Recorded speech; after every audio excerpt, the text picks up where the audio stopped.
दिल्ली सरकार के शिक्षा और स्वास्थ्य मॉडल को देखने मेघालय से 5 विधायक आए। उन्होंने आज दिल्ली के किशनगंज को प्रतिभा विकास विद्यालय को देखा, जिसके बाद कश्मीरी गेट पर बना मोहल्ला क्लिनिक भी देखा। विधानसभा कमेटी के सदस्य और एमएलए राजेश गुप्ता ने कहा है कि दिल्ली सरकार के काम को हर एक दिशा में सराहा जा रहा है।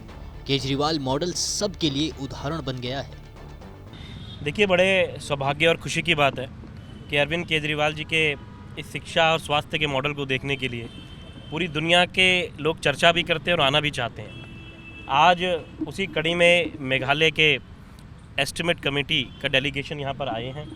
उसके अंदर जो एमएलएज़ हैं वो साथी यहाँ पर आए हैं। उन्होंने पहले एक स्कूल का दौरा किया, बहुत ही अच्छा स्कूल को पाया भी और बहुत अच्छा लगा उन्हें जब उन्होंने स्कूल के अंदर देखा कि जो बोर्ड्स हैं वो भी इलेक्ट्रॉनिक हैं, बड़े अच्छे बेंचेस हैं, कैमराज अंदर लगे हुए हैं और किस तरीके से वो जो सिस्टम की हम बात करते हैं कि उसे बदला जा सकता है सरकारी स्कूलों को भी, वो देखा उन्होंने, हमने करके दिखाया है। उसी तरीके से वहाँ पर एक स्कूल क्लिनिक भी है, जिस स्कूल क्लिनिक के अंदर जो बच्चे वहाँ पर पढ़ते हैं उनका पूरा डेटा रखा जाता है। उस बच्चे को अगर एनीमिया है, आँखों का चश्मा लगना है, दांतों में कोई तकलीफ़ है या और भी कोई तकलीफ़ है तो उस बच्चे का डेटा भी रखते हैं, उसको डायग्नोस करते हैं, उसको दवाइयाँ देते हैं। सब कुछ फ्री ऑफ कॉस्ट हो रहा है, स्कूल के अंदर हो रहा है, जो अपने आप में साइकोलॉजिस्ट भी उसके अंदर है। ये अपने आप में बहुत बड़ी बात है क्योंकि प्राइवेट में भी ये फैसिलिटीज़ नहीं मिल पाती हैं। और उसके बाद में हम दिल्ली सरकार के इस मोहल्ला क्लिनिक में आए। आप देखिए, ये जो मोहल्ला क्लिनिक है इसके पास में एक नाइट शेल्टर भी है। कुछ ऐसे लोग वहाँ रहते हैं जिनके पास अपना घर नहीं है, मोबाइल नंबर नहीं है, खाने की तकलीफ़ में रहते हैं, लेकिन दिल्ली सरकार उस पंक्ति में खड़े हुए आखिरी व्यक्ति को वो सुविधा दे पा रही है कि कल को उसको भी कोई तकलीफ़ हो, बीमारी हो, परेशानी हो तो वो बिना किसी संकोच के इस मोहल्ला क्लिनिक में आए और अपना इलाज करा सके। मैं मानता हूँ दुनिया में ऐसा कोई इनिशिएटिव नहीं है। ये बहुत ही बेहतरीन कदम अरविंद केजरीवाल जी ने उठाया और उसी मॉडल को देखने के लिए आज हमारे मेघालय से जो टीम आई हुई है एस्टिमेट कमेटी की, चेयरमैन साहब हमारे साथ खड़े हैं। आगे ये भी आपको ब्रीफ करेंगे इन्हें कैसा लगा। मेघालय से आए डेलीगेट मुआयना कर काफ़ी खुश नजर आए। दिल्ली का शिक्षा मॉडल उन्हें बहुत पसंद आया। यहाँ के सरकारी स्कूल की सूरत बदली हुई है। इन स्कूलों की तर्ज पर मेघालय में भी स्कूलों पर काम किया जाएगा। उन्होंने कहा कि दिल्ली सरकार ने वाकई में स्कूलों में बहुत ही प्रशंसनीय और अद्भुत कार्य किया है। मोहल्ला क्लिनिक को देखकर उन्होंने कहा कि जगह जगह मोहल्ला क्लिनिक बनाना काफ़ी अच्छा कदम है और इससे काफ़ी लोगों को सहूलियत मिल रही है। जल्दी ही मेघालय में भी इस पर काम किया जाएगा। सर, आपने दिल्ली सरकार का स्कूल भी देखा और मोहल्ला क्लिनिक भी देखा, कैसा लगा आपको और क्या कहेंगे दिल्ली सरकार के स्कूल को लेकर के और मोहल्ला क्लिनिक को लेकर? So first of all, my name is Meralbon Sim, Chairman of Estimate Committee, Meghalaya Legislative Assembly.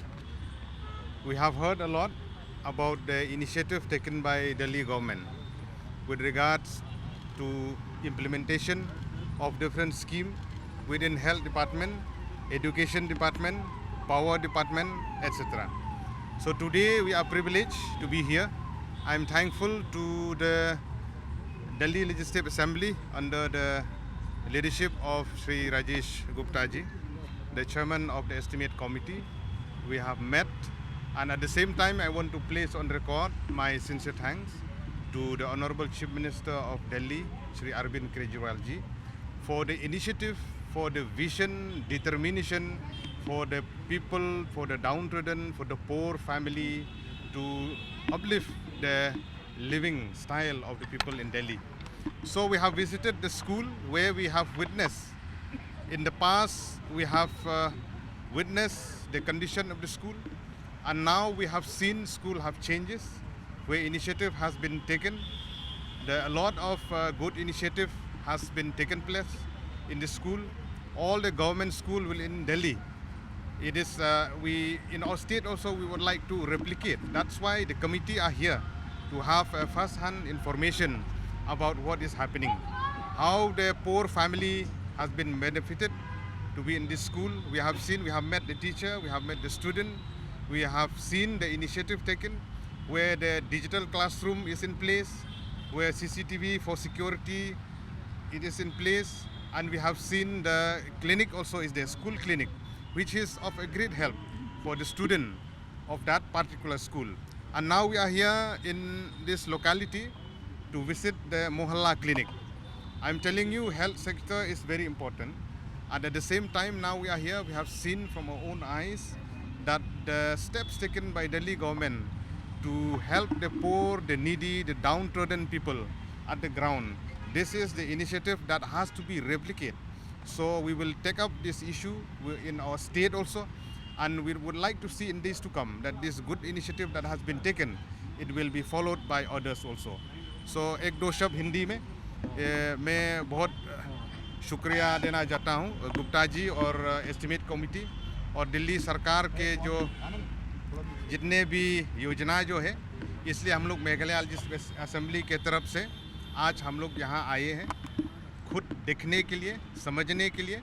और यही मॉडल जो यहाँ पे लाइक मोहल्ला क्लिनिक या गवर्नमेंट स्कूल जो अच्छा काम किया है जनता के लिए, हम लोग भी कोशिश करेंगे कि इसे काम करने के लिए। नमस्कार, TV9 डिजिटल में आपका स्वागत है। मेघालय से आप लोग आए, कहाँ कहाँ घूमे अभी तक? सबसे दो बड़ी बात है जो हम लोग आज गया है, सरकारी स्कूल और दो मोहल्ला क्लिनिक जो अभी यहाँ में। सरकारी स्कूल भी हम लोग देखा है, बहुत अच्छा काम हुआ है। मतलब जो फैमिली जो गरीब फैमिली जो है उनको भी मतलब उम्मीद है कि अच्छा शिक्षा मिलने के लिए, बच्चे को अच्छा शिक्षा मिलने के लिए, क्योंकि कोई सरकारी स्कूल में दूसरा राज्य में तो इतना अच्छा सुविधा नहीं मिलता है, लेकिन दिल्ली में है, ये सबसे बड़ी बात है। और मोहल्ला क्लिनिक में भी मतलब यहाँ में जो गरीब फैमिली जो है, जो उनके पास कुछ नहीं है, उनको भी मतलब यहाँ टेस्ट होता है, दवा मिलता है फ्री ऑफ कॉस्ट, यही सबसे बड़ी बात है मेघालय के लिए, क्योंकि मेघालय एक छोटा सा प्रदेश है, दिल्ली भी एक छोटा सा प्रदेश है, इंफ्रास्ट्रक्चर यहाँ है, वहाँ भी है, तो एक एग्जाम्पल अब सेट करने की कोशिश में है। इसलिए तो हम लोग यहाँ हैं ये सब देखने के लिए। ये हेल्थ के अंडर में जो ये मोहल्ला क्लिनिक है, ये सबसे बढ़िया है, क्योंकि मतलब सबसे जरूरी एजुकेशन, हेल्थ, ये सबसे ज़रूरी है। इसलिए इस दो बहुत बड़े मुद्दा हैं, मतलब इसमें हम लोग कोशिश करेंगे अच्छा काम करने के लिए। एक सवाल लास्ट में कि मेघालय में सरकार जो है वो एनडीए की है, यहाँ आए तो कुछ इस तरह की चीज़ें तो नहीं रही? नहीं, ये सब कुछ सी जनता की सेवा करने के लिए कोई पार्टी नहीं है, जनता सेवा करना है, चाहे वो एनडीए हो, यूपीए हो, कोई भी थर्ड फ्रंट हो, लेकिन लास्ट में सेवा तो करना है, जनता का सेवा है। इलेक्शन चुनाव के समय में तो कुछ भी हो सकता है, लेकिन यहाँ टू में होता है, लेकिन चुनाव के बाद हम का कर्तव्य होता है सेवा करने का। और इसके बाद फिर नेक्स्ट क्या प्लान है कि कहाँ इसको विजिट करेंगे आप? जब हम नेक्स्ट टाइम आगे देखेंगे दूसरा विषय में मतलब देखने के लिए, चर्चा करने के लिए। हाँ, नेक्स्ट टाइम। इस बार आपका ये दोनों एजेंडे में थे? हाँ, मोहल्ला क्लिनिक और सरकारी स्कूल, और दोनों में आपने बहुत अच्छा रिस्पॉन्स पाया, बहुत अच्छे, हाँ। है ना? देखिए, मोहल्ला क्लिनिक की हम चर्चा इसलिए कर लेते हैं कि मोहल्ला क्लिनिक को लेकर सरकार ने बहुत कोशिश की और वाकई में अंतर्राष्ट्रीय स्तर पर इस मोहल्ला क्लिनिक ने पहचान दिलाई भी दिल्ली को, और वाकई में गरीब लोगों के सबसे करीब अगर कोई चीज़ है तो ये मोहल्ला क्लिनिक है, जहाँ बहुत आसानी से लोग आते हैं। और इस वक्त मैं जहाँ हूँ, मैं आपको बता दूँ कि मेरे दाहिने हिस्से में, क्योंकि यहाँ रेन बसेरा है, और साथ में आइए रेन बसेरा का आपको दिखा भी दूँ, क्योंकि यहाँ सबसे गरीब लोग जो हैं वो यहीं आते हैं और यहाँ रहने की उनकी व्यवस्था होती है, और इसके साथ साथ वो रहते भी हैं, और रहने के साथ साथ में DSU भी, क्योंकि यहाँ पहले हुआ करता एक टेंट हुआ करता, तो बहुत बुरी हालत में हुआ करती थी, वो बहुत बेहतर तरीके से रेन बसेरा डेवलप की गई, और रेन बसेरा डेवलप करने के बाद यहाँ लोग रहते हैं, खाते भी हैं, उनकी तमाम सारी फैसिलिटी की गई, और साथ में इन गरीबों को एक साथ दोनों फैसिलिटी देने की कोशिश की गई जो वाकई में चाहिए, बेहतर क्वालिटी की। और अभी जो विधायक दल के नेता जो आए हैं, उनमें उनका यही कहना है कि ये हमारे प्रदेश के लिए भी बहुत कारगर साबित हो सकता है, सही तरीके से इम्प्लीमेंट करें। कैमरा रमनजीत के साथ मैं सुमन कुमार, TV9 भारत। इस खबर पर आप भी हमारे साथ अपनी राय जरूर साझा करें। बाकी देश और दुनिया की तमाम बड़ी खबरों के लिए देखते रहें TV9 भारतवर्ष डिजिटल।